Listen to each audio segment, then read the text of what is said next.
انا للہ و انا الیہ راجعون۔ میں اس وقت شہر مدینہ کے اطراف میں بالکل جنت البقیع میں موجود ہوں، اور بالکل سامنے سبز گنبد آپ کو نظر آ رہا ہوگا۔ اس وقت مسلمانوں کی کثیر تعداد یہاں پہ زیارت کے لیے آئی ہوئی ہے۔ اس وقت گرمی کا ٹیمپریچر یہاں پہ 43-45 کے قریب ہے، اور میں یہاں دیکھ رہا ہوں کہ مسلمان لاتعداد تصویریں مسجد نبی کی، شہر مدینہ کی کھینچ رہے ہیں، جنت البقیع کی۔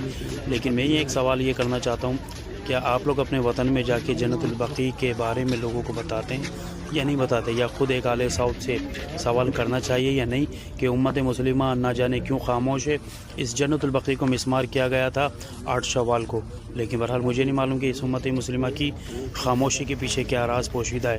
اگر رسول اللہ سے ایک عقیدت ہے تو کم سے کم آواز تو بلند کرنی ہی چاہیے، کیونکہ آپ کی یہاں دختر، آپ کی پیاری بیٹی جناب فاطمہ الزہرا اور آپ کے اہل بیت، آپ کے صحابہ کرام اور آپ کے ازواج یہاں پہ مدفن ہیں، اور اس کے علاوہ کہیں جان نشین، جان نثار پیغمبر یہاں پہ مدفون، لیکن امت خاموش کیوں؟